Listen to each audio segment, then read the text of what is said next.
सत्संगत्वे निस्संगत्वं निस्संगत्वे निर्मोहत्वं निर्मोहत्वे निश्चलतत्वं निश्चलतत्वे जीवन्मुक्तिः पुनरपि जननं पुनरपि मरणं पुनरपि जननी जठरे शयनम् इह संसारे बहुदुस्तारे कृपया पारे पाहि मुरा।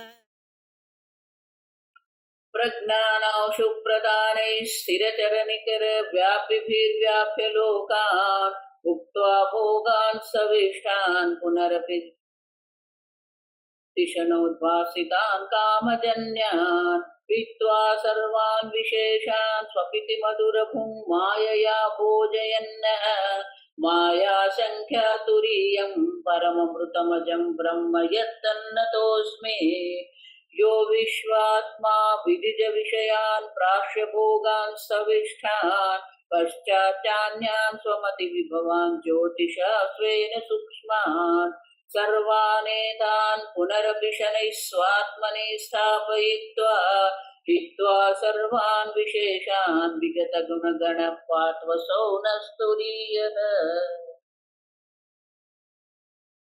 अत्र एते श्लोका भवन्ति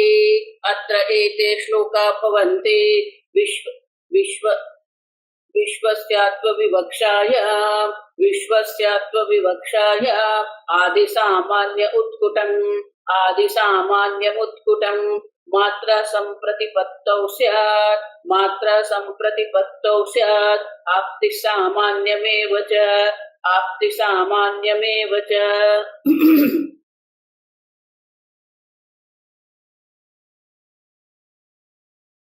अत्र एते श्लोकाः भवन्ति।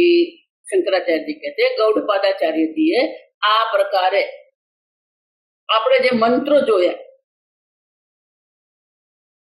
8, 9, 10 અને 11 મંત્રો જે આપણે જોયા એના પર આ શ્લોકો છે ગૌડપાદાચાર્યજીના આ શ્લોકો છે। વિશ્વસ્ય અત્વ વિવક્ષાયામ વિશ્વના અને વિશ્વકા और अत्व मानी अकार मात्रा विवक्षायाम उनको कहने के लिए आदि सामान्य उत्कुटम आदि मानी प्रथम वो प्रथम है वो सामान्यता उत्कुटम स्पष्ट है। मात्रा संप्रतिपत्तौ सति स्यादाप्ति सामान्यमेव च जब मात्रा की संप्रतिपत्त अत्व जो पद है अमात्रा जो है वो अमात्रा की जब संप्रतिपत्त अच्छी तरह जब हमें ज्ञान योग्य प्रकार से जब हमें ज्ञान हो जाता है तब आपति सामान्य में वच तब विश्व और आकार दोनों की समानता व्याप्ति रूप से दोनों की समानता का भी ज्ञान हमें स्पष्ट रूप से होता है। तो दो प्रकार की जो आगे मंत्र में जो कहा है वही अन्य प्रकार से यहाँ गौड़पादाचार्य जी हमें कह रहे हैं। तो आदि सामान्य है माने कि प्रथमता उनकी सामान्य है और ये उनका व्याप्ति रूप जो है सर्वव्यापकता जो है वो भी दोनों में सामान्य है। भाष्य विश्वस्य अत्वम अकारमात्रत्वम यदा विवक्ष्यते तदा आदित्व सामान्यम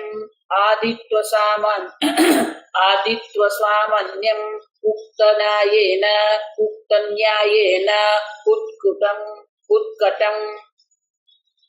उत्कटम उद्भूतं दृश्यते इत्यर्थः अत्वविवक्षायाम् इति अस्य व्याख्यानं मात्रा संप्रतिपत्तौ इति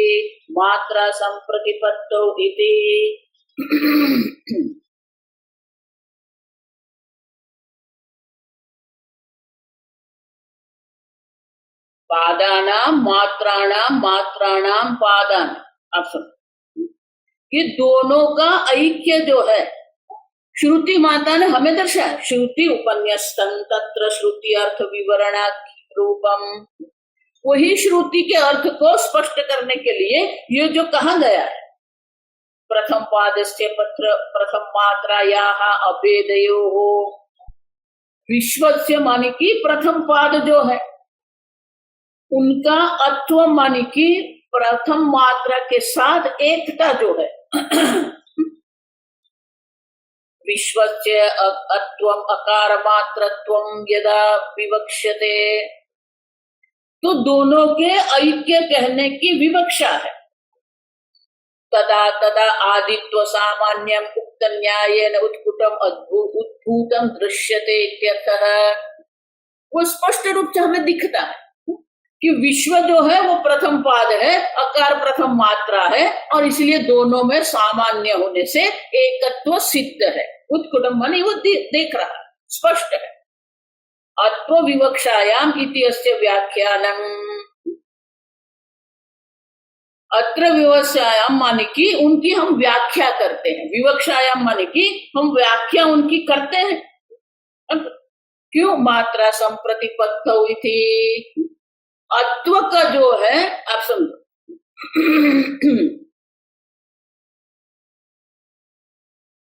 अत्व विवक्षायाम जो कहा है उसी की व्याख्या करते हुए कहते हैं मात्रा संप्रतिपत्तौ इति, माने कि विश्व की अमात्रा के साथ अमात्रा रूपता का बोध जब होता है,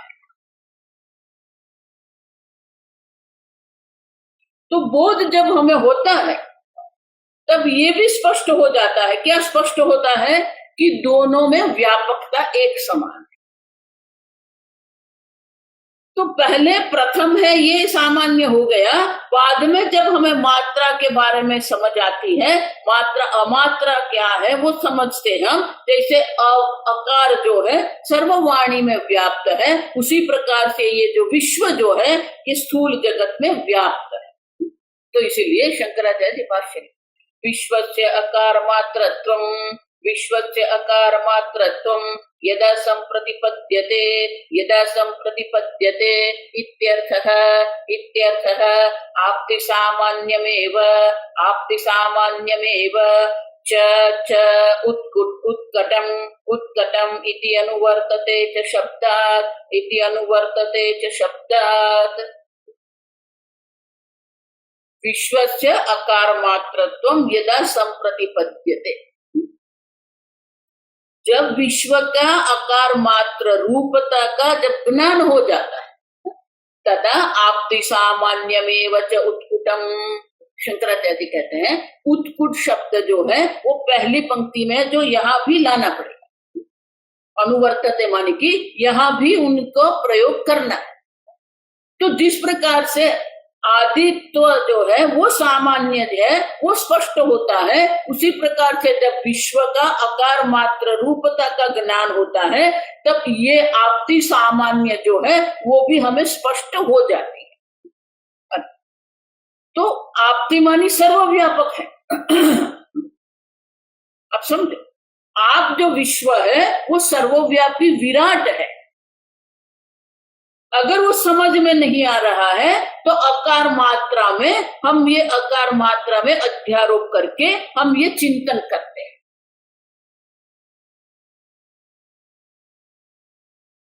फिर दूसरी कर देखो, वो मंत्र में जो समझ गए वही यहाँ पर है और विशेष कोई यहाँ विवरण नहीं। तैजस्य उत्व विज्ञानः, तैजस्य उत्व विज्ञानः उत्कर्षो दृश्यते स्फुटम् मात्रा संप्रतिपत्तौ स्यात् उभयत्वं तथाविधम्।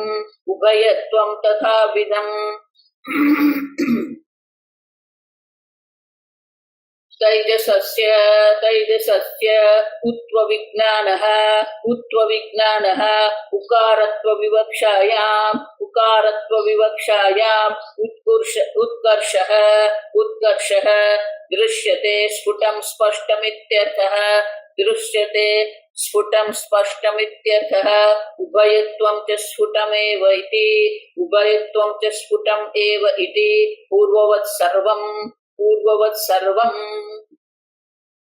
तैजसस्य उत्त्वविज्ञानः तैजस जो है उनका उत्व उकार मात्रा रूपता जो है वो दोनों सामान्य है। देखो सामान्य शब्द यहाँ नहीं लिखा है, वो हमें जोड़ना पड़ेगा। तो दोनों की उत्कर्षता वो दृश्य स्पष्ट है। अब तो दोनों का उत्कर्ष स्पष्ट है और ये सामान्य है। मात्रा संप्रतिपत्तो जब तेजस जो है तेजस का उकार मात्रा रूपता का जब हमें ज्ञान हो जाता है, उभयत्वम तथा विधम, उभयत्व मानी दोनों के मध्य में है, तो उनकी जो दोनों के मध्य में जो है वो भी हमें स्पष्ट हो जाता है कि विश्व और प्राज्ञ के मध्य में तेजस है, अकार और मकार के मध्य में उकार है, वो भी हमें स्पष्ट हो जाता है। शंकराचार्य कहते हैं पूर्ववत सर्वम माने की जिस प्रकार से अगले श्लोक में हम उत्कर्ष दृश्यते स्फुटम कहा है, वो भी यहाँ दूसरी पंक्ति में लाना पड़ेगा। उभयत्वम तथा विदम दृश्यते स्फुटम, तो दोनों की उभयता जो है, उभयत्व जो है, दोनों की उभयत्व भी हमें स्पष्ट रूप से समझ में आती है।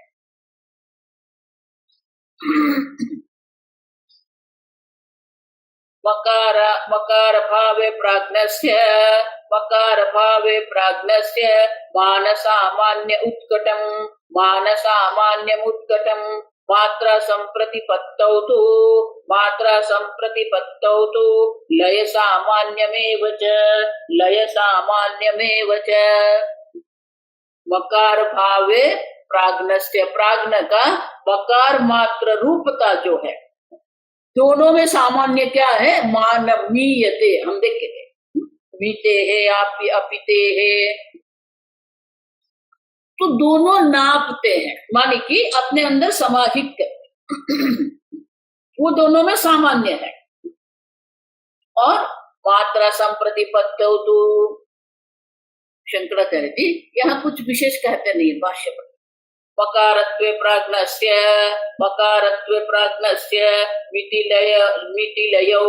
मितिलयौ उत्कृष्टे सामान्ये इत्यर्थः मितिलयौ उत्कृष्टे सामान्य इत्यर्थ। सामान्य शब्द जो है मान सामान्यम लय सामान्य, दो प्रकार की समानता है। सामान्य माने समानता, समानता दो प्रकार की जो है, मान रूप में और लय रूप में जो समानता है, और दो है द्विवचन, इसलिए मिति लयो दो है, रामः रामो रामः, उसी प्रकार से मिति लयो, तो ये द्विवचन है, इसलिए उत्कृष्ट लय भी द्विवचन है, सामान्य ये भी द्विवचन है। तो मकारत्व प्राज्ञस्य मितिलय उत्कृष्टे, प्राज्ञ का मकार मात्र रूप तक का जब ज्ञान होता है तो ये मिति नापना और अपने अंदर समाहित करना, लय जो है, ये दोनों समान रूप से है। देखो इस प्रकार से तीनों मात्रा जो है, तीन पाद का तीन पादों का तीन मात्राओं के साथ एकत्व हमें दर्शाया, समानता हमें दर्शाई। तो ये समानता जो हमें दर्शाई है उससे क्या होगा, तो आगे के देखो ये तीन कारिका के द्वारा तीन मंत्र हमें दर्शाए, अब उनका विवरण कर रहे हैं। 22वें कारिका में उनका विवरण कर, त्रिषु धामसु यत्तुल्यं सामान्यं वेत्ति निश्चितः स पूज्य सर्वभूतानां वन्द्यश्चैव महामुनिः।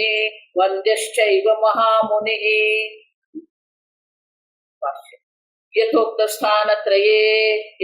स्थानत्रये तुल्यम् उक्तं सामान्यं वेत्ति एवं एव एतद् इति निश्चितः यः सः पूज्यः वन्द्यश्च ब्रह्मवित् लोके भवति।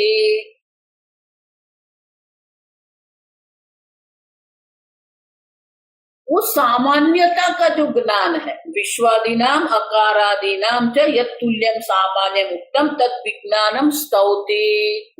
ये सामान्यता का जो ज्ञान है उनकी स्तुति अभी कर रहे हैं। अब सब यथोक्त स्थानत्रयम् जागरितं स्वप्न सुषुप्त च इति त्रितयं तुल्यं पादानां मात्राणां च यथोक्त स्थानत्रये तुल्यम् उक्तं त्रिषु धामसु यत्तुल्यं। यहाँ त्रिषु धामसु ऐसा कहते हैं। देखो यहाँ जो भाष्य है आप समझो, वो भाष्य एक एक शब्द का अर्थ यहाँ नहीं कर रहे हैं। अगर हम मंत्र का भाष्य देखते हैं तो मंत्र में जितने शब्द है वो एक एक शब्द का अर्थ ही दर्शाते हैं। यहाँ भाष्यकार वो नहीं कर रहे हैं। त्रिषु धामसु यत्तुल्यम, तो त्रिषु धामसु माने क्या है? यथोक्त स्थानत्रये। आप देखो तीनों धाम में माने कि तीनों अवस्था जो अवस्थान है, जागृत अवस्था है, स्वप्न अवस्था है और सुषुप्ति अवस्था है। अवस्था के स्थान पर यहाँ धाम शब्द का नाम है। त्रिषु धामसु मानी यथोक्त स्थानत्रये यत्तुल्यं सामान्यं वेत्ति, जो ये सामान्यता को जानता है, निश्चितः निश्चय पूर्वक जो ये जानता है। आप तो निश्चय पूर्वक जब ही सामान्यता का हम समझते हैं, सह पूज्य सर्वभूतानां वन्द्यश्चैव महामुनिः, सह महामुनिः सर्वभूतानां पूज्यः वन्द्यश्च एव। अन्वय वो जो महामुनि है, क्यों महामुनि है? क्योंकि वो चिंतन करते हैं। मनन चिंतन करने वाले जो है उसे हम मौनी कहते हैं, मननशीलः मुनिः। और महामुनि माने कि ये महत तत्व जो ब्रह्म तत्व का जो चिंतन कर रहे हैं, इस प्रकार से जो उपासना करते हैं, आप समझो ठीक से। विश्वपाद जो है उसका आकार मात्र रूपता का जो ध्यान करता है, उसी प्रकार से तेजस पाद का जो है वो उकार रूपता का, वो ओकार मात्रा रूपता का जो ध्यान करता है, उसी प्रकार से प्राज्ञ का मकार मात्र रूपता का जो ध्यान करता है, मुनि माने मननशील। उस प्रकार से जब वो ध्यान करते हैं और ध्यान के कारण वेत्ति निश्चितः सामान्यम, तो ये समानता का जब दर्शन वो करते हैं तब संपूर्ण सर्वभूतों में वो पूज्य हो जाते हैं, वंदन करने योग्य हो जाते हैं। तो ये शंकराचार्य धीरे से कहते हैं, भले ये शुरू ये कारिका में कहते सर्वभूतान, तो सर्वभूतों में क्या वो हो जाएंगे? तो बोले ब्रह्मवित् लोके महामुनि ही, वो ब्रह्मवित् है। ब्रह्मवित् जो है वो ब्रह्मविद लोके सर्वलोक में वंद्य हो जाएंगे, पूज्य हो जाएंगे। पूज्य हो जाएंगे मानी जहां जहां पूजा हो रही है वो सब उनकी ही पूजा हो रही है, क्योंकि वो सब है। अपनी सामान्यता का माने कि सर्वव्यापकता का ज्ञान जिसको हो गया है, अब अपने उत्कर्ष का जिसको ज्ञान हो गया है, अपने का सबका लय करने वाला ब्रह्म मैं हूं, इस प्रकार से जिसको ज्ञान हो गया है, तो ये सामान्य का जो ज्ञान है, वो ज्ञान का जब वो चिंतन करते हैं कि ये मैं हूं, देखो ये अहंग्रह उपासना जैसा है। आप सुन, विश्व का अमात्र रूपता मानी क्या है? आप ही विश्व है। विश्व क्या है? जागृत स्थान है, विश्व है। जागृत अवस्था अभिमानी जो विश्व आप है, तेजस मानी स्वप्न अवस्था अभिमानी जो आप है, प्राज्ञ मानी सुषुप्ति अवस्था अभिमानी आप है। ये विश्व तेजस प्राज्ञ कोई अन्य वस्तु नहीं है, वो आप ही है। आप इस प्रकार से जब अपने बारे में चिंतन करते हैं, अब समझो, महामुनि जो ब्रह्मविद है वो करेंगे, मानी वो भी कैसे करेंगे? ये मैं हूं ऐसे ही करेंगे। विश्व जो है, आपने अपने बारे में जो विश्व बना के रखा है, वो विश्व का आकार रूपता जो है, आकार मात्र रूपता का ध्यान जब करते हैं, तेजस का हम उकार मात्र रूपता से ध्यान करते हैं, और प्राज्ञ का मकार रूपता मात्र से जब हम ध्यान करते हैं, हम देखिए जाएगा ब्रह्म प्रधानता क्या है, ब्रह्म ध्यान जो है वो प्रधानता है। तो ब्रह्म ध्यान इस प्रकार से जब वो अपने अयम आत्मा ब्रह्म, तो ये आत्मा के 3 पाद और ओमकार के 3 मात्रा का ये सामान्यता का जब वो ध्यान करते हैं, इस प्रकार से वो सामान्य है। आप समझो, तो व्यापकता का जो वो ध्यान करते हैं, उत्कर्षता का वो ध्यान करते हैं, मानता मिते है। आप देखो, तो मानता का माने कि ये सबको मेरे अंदर में समाहित करने वाला हूं, लयश्च, मेरे अंदर ही ये सब समाहित हो जाते हैं। तो संपूर्ण विश्व जो है वो आपके अंदर ही समाहित, लय सामान्यम, हम देखेंगे अकार उकार जिस प्रकार से मकार में लय हो जाता है, उसी प्रकार से विश्व और तेजस का प्राज्ञ में लय हो जाता है। तो ये सब लय हो रहा है, इस प्रकार से जब आप ध्यान करेंगे, अब समझ,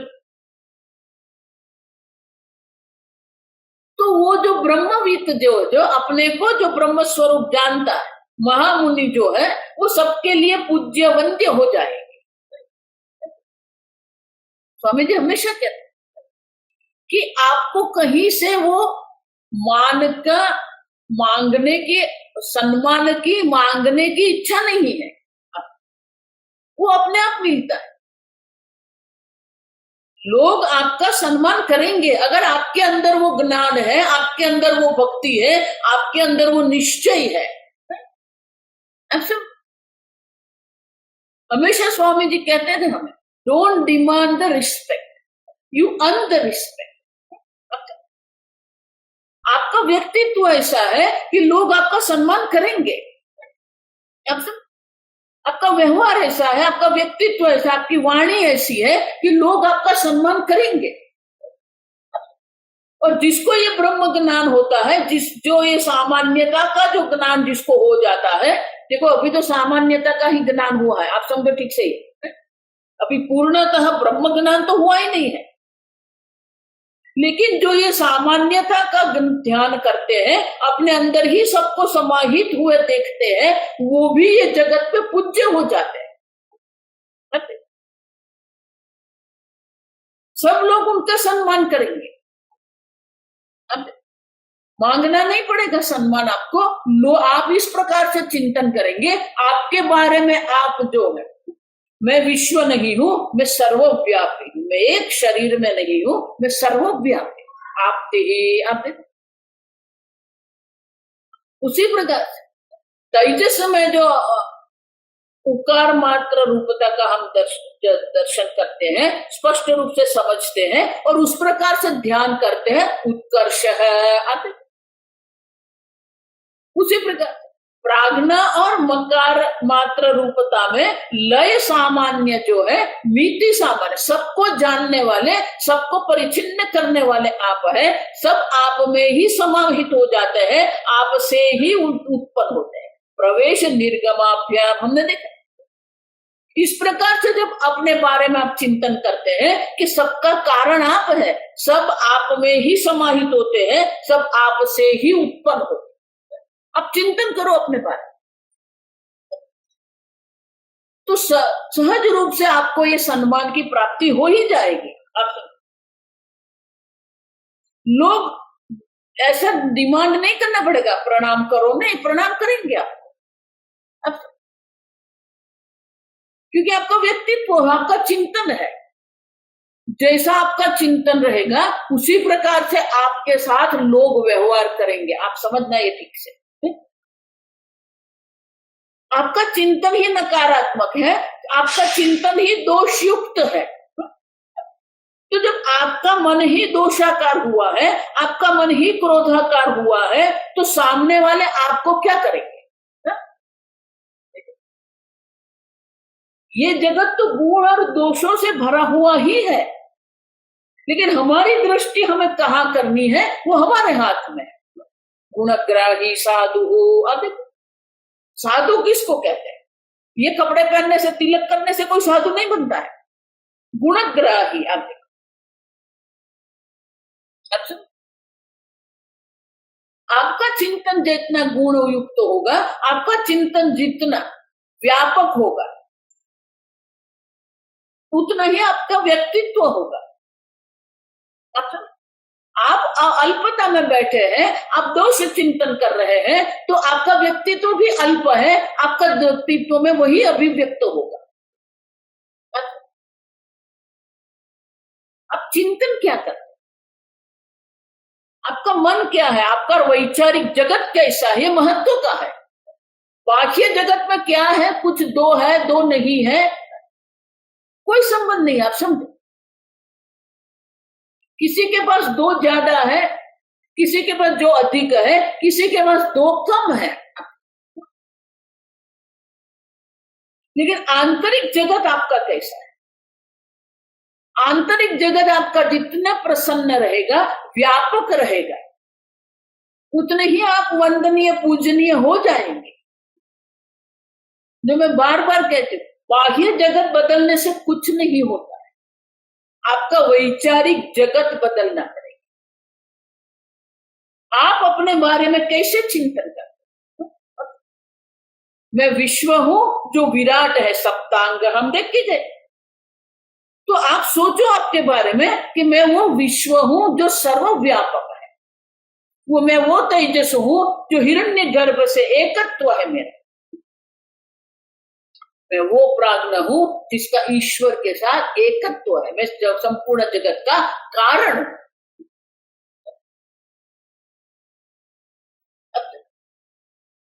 इसलिए स्वामी जी कहते थे, you are as big as you think about yourself. आप अपने बारे में क्या सोचते हो, क्या विचार करते हो, ये महत्व का है। अन्य लोग आपके बारे में क्या सोचते हैं, आपको कितना सम्मान देते, ये महत्व का नहीं है। आप अपना सेल्फ रिस्पेक्ट जिसको कहते हैं, आप अपने आप को सम्मान करते हो कि नहीं? आत्मसम्मानीय आप है कि नहीं? अगर आत्मसम्मान ही नहीं है तो अन्य कैसे आपको सम्मान देंगे? आप ही अंदर से अप्रसन्न है, दुखी है, आप ही अंदर से दोष युक्त है, दोषाकार वृत्ति करते रहते हैं, तो बाह्य लोग भी क्या करेंगे? वही करेंगे।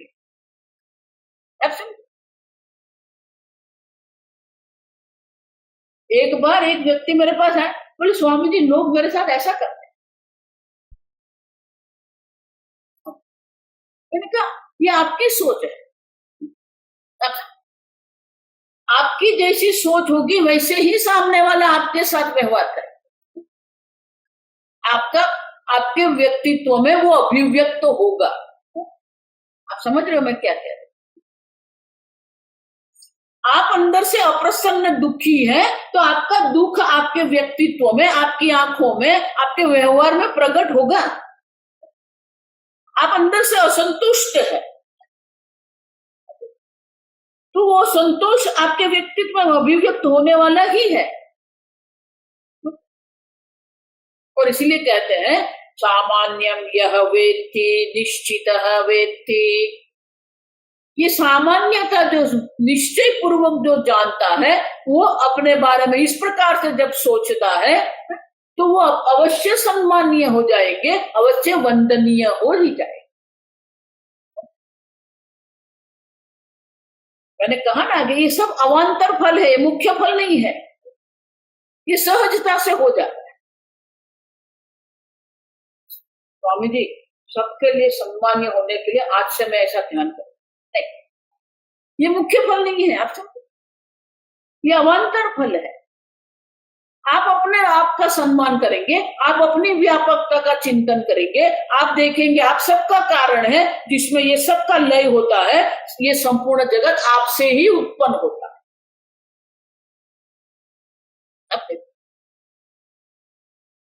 आप ही संपूर्ण जगत को सत्ता स्फूर्ति प्रदान कर रहे हो, सबका अधिष्ठान भी आप है, सबका साक्षी भी आप ही है। इस प्रकार से जगत कारणता जो आप में है, अगर आप ये समझ रहे हैं तो लोग सहज रूप से आपका सम्मान करेंगे। कहीं पर ये डिमांड कर मांगने की जरूरत नहीं पड़ेगी आपको। अच्छा, तो ये जो अवान्तर फल दर्शा रहे हैं वो इसीलिए दर्शा रहे हैं कि जब आप अपना सम्मान करेंगे, आपकी व्यापकता आएगी, आपके विचार में व्यापकता आएगी, आपके स्वरूप में व्यापकता आएगी, तो सहज रूप से ही आप वंदनीय बन जाते हैं।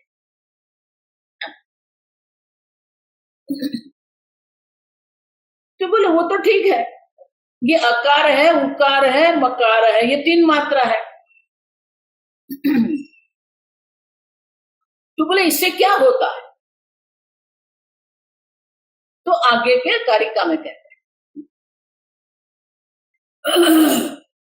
अकारो नयते विश्वम, अकारो नयते विश्वम, उकार उकारश्चापि तैजसम, उकारश्चापि तैजसम, मकारश्च पुनः प्राज्ञम, मकारश्च पुनः प्राज्ञम, नामात्रे विद्यते गतिः, नामात्रे विद्यते गतिः। पूर्वोक्त सामान्य ज्ञानवतः ध्यान निष्ठस्य फल विभागम दर्शयति। पहले जो फल दर्शाया है ध्यान निष्ठ जो है, सामान्यता का ध्यान करने में जो निष्ठ है। देखो ये ध्यान एक दिन की बात नहीं है, जब एक दिन की बात नहीं है। मैं पुनः पुनः आपको कहती रहती, आप सोचेंगे आज मैंने 10 माला जप कर दिया, भगवान आके खड़े हो जाएंगे, नहीं।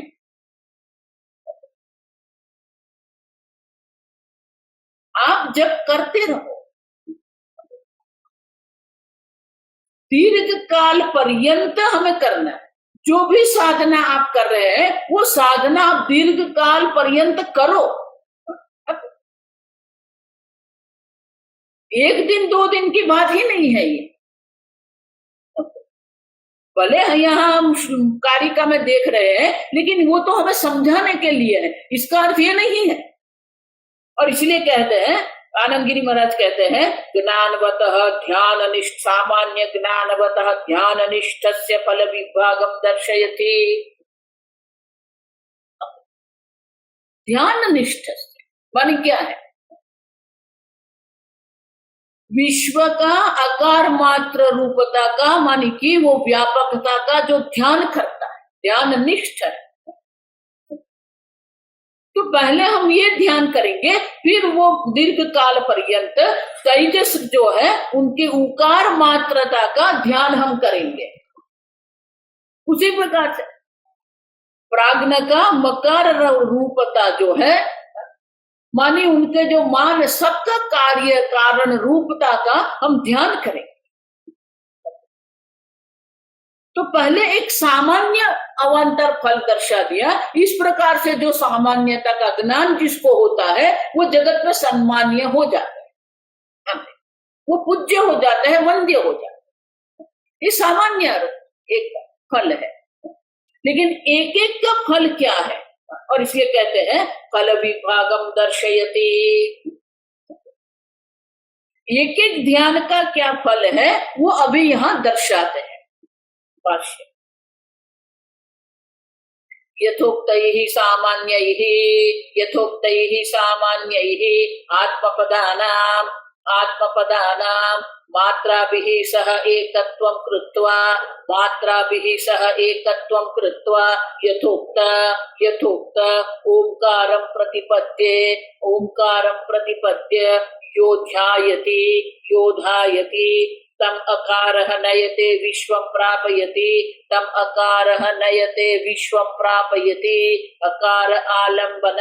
अकार आलम्बनम् ओंकारं विद्वान् वैश्वानरः भवति इत्यर्थः। अकार आलम्बन ओंकारं विद्वान् वैश्वानरः भवति इत्यर्थः। यथोक्तैः सामान्यैः आत्मपदानां माने आत्मा माने मैं हूं। अब विश्व आप है, विश्वपाद जो है उनका मात्रा के साथ सामान्यता जो यथोक्तैः सामान्यैः आगे जो कही गई है वो सामान्यता के कारण पादानां मात्राभिः सह एकत्वं कृत्वा एकत्व करके यथोक्त ओंकारं प्रतिपद्य यह ध्यायति। इस प्रकार से जो ध्यान करता है, ओंकार की अकार आदि जो मात्रा है वो मात्रा को जान के क्रमशः एकत्व, क्रमशः वो जब वो ध्यान करते हैं तो पहले ध्यान किसका करेंगे? अकार है,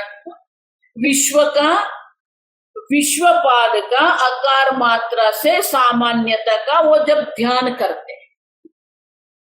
अकारः नयते विश्वं प्रापयति,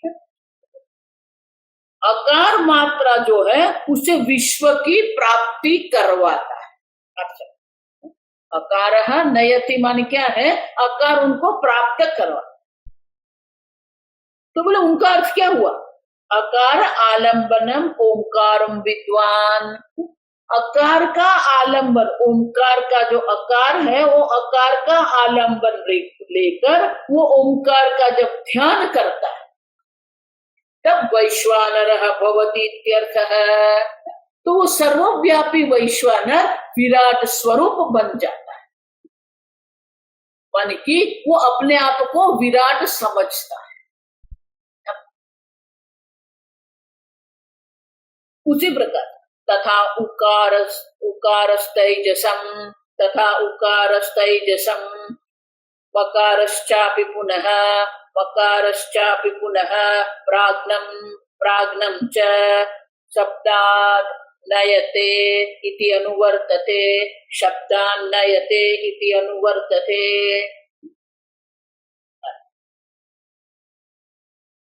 च शब्दात् नयते इति अनु ओकारश्चापि तैजसम। शंकराचार्य कहते हैं ये च शब्द से हम नयते लाना है।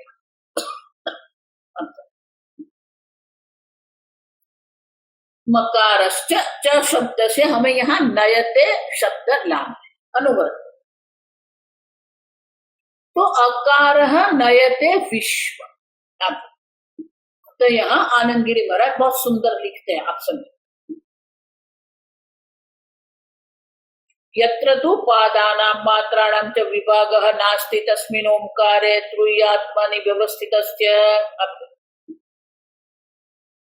तो ये जो हम विभाग कर रहे हैं वो विभाग किस प्रकार से है, आप ठीक से समझो। अकारश्च ध्येयस्य उक्त फल प्रापकत्वात्, तद आलम्बनम तत्प्रधानम इति यावत। तो अकार ओमकार जो है वो ओमकार है, आप ठीक से समझो। ये शंकराचार्य जी इसलिए कहते हैं आलम्बनम ओमकारम विद्वा। तो ये एक एक अक्षर को अलग नहीं करना है।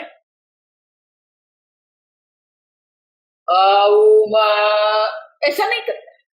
बहुत सारे लोग इस प्रकार का ध्यान करवा रहे हैं, यूट्यूब पर सब मिल जाएगा। हा?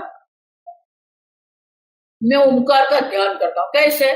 औमा औमा, ये ध्यान नहीं है। अब ओमकार तो ओमकार ही है, लेकिन वो ओमकार का प्रतिपद्य अकार आलम्बनम ओमकारम विद्वा। आप समझ रहे हो? अकार आलम्बनम मानी क्या है? तत्प्रधानम इति यावत। अकार प्रधान ओमकारम ध्यायत। समझ रहे हो? आनंद गिरी महाराज कहते हैं कि अ अलग से नहीं ध्यान करना है, वो अलग से ध्यान नहीं करना है, म अलग से ध्यान नहीं करना है। विश्व तेजस प्राज्ञ जिस प्रकार से अलग है, उस प्रकार से अ और म को अलग नहीं करना है हमें। आप समझे? ये यहां नहीं कहते हैं, और इसीलिए कहते हैं अकार आलम्बनम ओमकार।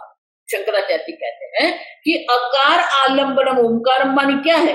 अकार प्रधानम ओमकार। मानी जब हम ओमकार का उच्चारण करते हैं तो वहां प्रधानता किसकी रहेगी? अ पर रहेगी। आप समझ रहे? ओम अलग नहीं करना है, ओमकार ही है। हम देख के गए उच्चारण है, तो ओमकार का जब हम ध्यान करते हैं उसमें प्रधानता किसकी रहेगी? अकार की प्रधानता रहेगी। और इसीलिए आनंद गिरी महाराज कहते हैं अकारस्य ध्येयस्य उक्त फल। किस प्रकार से? अकार प्रधानम ओमकारम ध्यायतः यथा। अकार की प्रधानता से हम ओमकार का जब ध्यान करते हैं, कभी भी अ उ और म तोड़ के नहीं बोलना है। ये ठीक से समझ। वैश्वानर प्राप्ति ही, वैश्वानर मानी कि समष्टि स्थूल शरीर जो है विराट की प्राप्ति होती है, मानी कि वो विराट भाव की प्राप्ति करते हैं। अकारः नयते विश्वम, तो ये विश्व की प्राप्ति करवाते हैं। आप देखो, तो इस प्रकार से अकार मात्रा की प्रधानता से ओमकार का जब ध्यान होता है तो वो अकार मात्रा की प्रधानता के कारण क्या है? विद्वान वैश्वानरः भवति इत्यर्थः। तब जो ध्यान करने वाला जो है उसे ये ज्ञान होता है। विद्वान माने वो जानने वाला है, उसको ये ज्ञान होता है मैं वैश्वानर हूं, मैं सर्वव्यापी वैश्वानर, माने अपनी व्यापकता का उसे ज्ञान होता है। एक शरीर में मैं नहीं हूं, यहां जो कुछ है सब मैं ही हूं। उसी प्रकार से तथा उकारः तेजसं नयते। आप देखो, तो उसी प्रकार से अब देखो, अकारः नयते विश्व। तो अकार प्रधान ओमकार का ध्यान करते हैं तो वैश्वानर को प्राप्त करवाते हैं। वो ध्यान जो है वो अकारः नयते मानी अकार प्रधान ओमकार का जब ध्यान करते हैं तो वो उसे वैश्वानर की प्राप्ति करवाता है। प्रापयते मानी प्राप्ति करवाता है, मानी कि वो अपने सर्वव्यापकता, सर्वव्यापक विराट स्वरूप को जानता है। फिर आगे कुछ कहते नहीं, आप समझना। और शंकराचार्य भी कुछ नहीं कहते। मकारश्चापि तैजसं, उकारश्चापि तैजसं, मकारश्चापि पुनः प्राज्ञम्।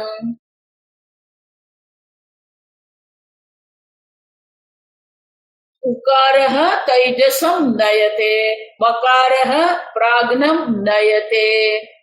लेकिन क्या नयते? तो आनंद गिरी महाराज कहते हैं तम एव ध्यायतः तैजसस्य उकार प्रधानम ओंकार आलंबनेन ध्यायतः। उकार की प्रधानता से जब ओंकार का ध्यान करते हैं तो ध्यायतः, जो ध्यान करने वाला जो है, जो तेजस है, हिरण्यगर्भस्य प्राप्ति ही भवति इति आह तथा। आप जो तेजस है, अब समझो ये अहंग्रह उपासना। तेजसस्य ध्यायतः, तेजसस्य, ध्यान करने वाला कौन है? तेजस है। तेजस आप जो तेजस जो है, स्वप्नावस्था अभिमानी तेजस आप जो है, वो अभी क्या करेंगे? उकार की प्रधानता से ओमकार का आलंबन लेके आप ओमकार का जब ध्यान करते हो तब क्या होता है? नयते, क्या नयते? हिरण्यगर्भस्य, हिरण्यगर्भं प्रापयते प्रापयति। इस प्रकार से जब तेजस जो है वो अपने आप को उकार मात्रा रूप से जब वो ध्यान करता है तब उसे हिरण्यगर्भ की मानी समष्टि सूक्ष्म शरीर की प्राप्ति हो। हिरण्यगर्भस्य प्राप्ति ही भवति इत्याह। देखो आगे मैं कह के गई, ये 1-2 दिन की बात ही नहीं है। इस प्रकार से आप दीर्घ काल पर्यंत जो तेजस आप जो है, स्वप्नावस्था अभिमानी तेजस आप जो है, अंतःप्रज्ञ आप जो है, उनका उकार मात्रा की प्रधानता से ओंकार का जब आप ध्यान करते हो तो हिरण्यगर्भ की प्राप्ति माने की समष्टि सूक्ष्म शरीर आप है, ये ज्ञान आपको होता है। प्रापयति माने कि वो ज्ञान होता है कि समष्टि सूक्ष्म शरीर आप है। वो एकता का, सामान्यता का ज्ञान आपको होता है। उसी प्रकार से वकारश्चापि पुनः प्राज्ञम नयते, यह मकार प्रधान ओंकारम ध्यायति। उसी प्रकार से आनंद गिरी महाराज कहते हैं मकार की प्रधानता से जब हम ओंकार का ध्यान करते हैं तस्य प्राज्ञस्य, वो जो प्राज्ञ है, सुषुप्ति अवस्था अभिमानी आप जो प्राज्ञ है, अव्याकृतस्य प्राप्ति ही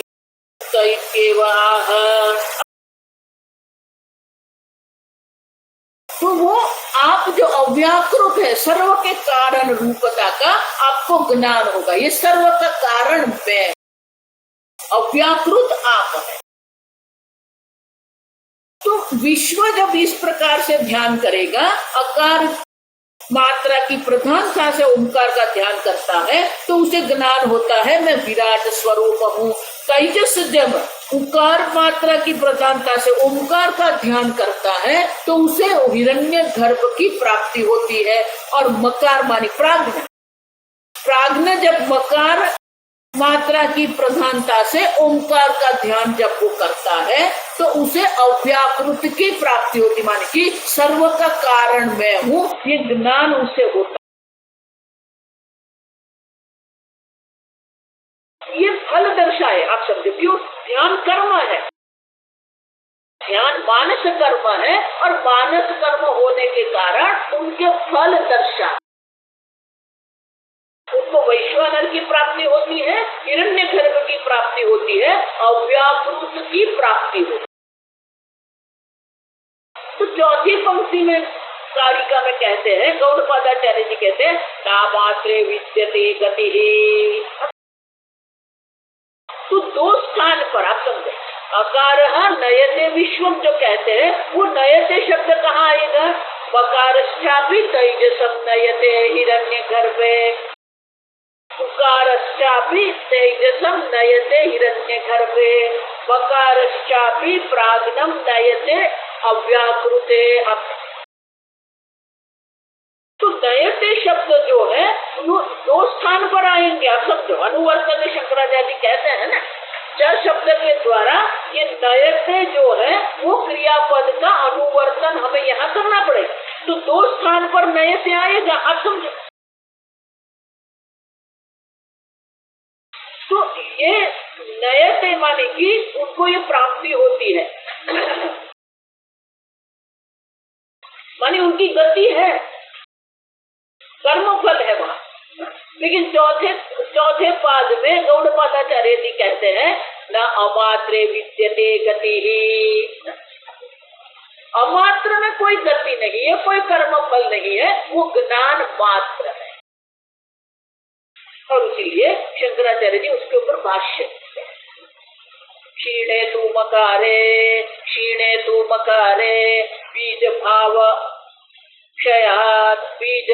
क्षयात् अमात्रे ओंकारे गति ही न विद्यते क्वचिद इत्यर्थः।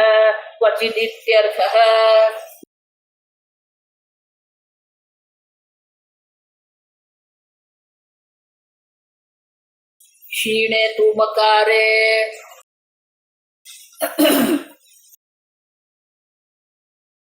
क्षीणे तु मकारे बीज भाव क्षयात्। तो क्या होगा, आगे का दो देखना पड़ेगा, आप समझो ठीक से। स्थूल प्रपंच जागरितम विश्व चैत्येतत् त्रियतम अकार मात्रम सूक्ष्म प्रपंच स्वप्न तैजसः चेत् एतत् त्रितयम उकार मात्रम। तो पहले ये विश्व है, विश्व जो है उसका लय हो गया तेजस में, तेजस का लय हो गया मकार में। आप देखें, प्रपंच द्वय कारणम सुषुप्तम प्राज्ञः चैति एतत् त्रितयम मकार मात्रम।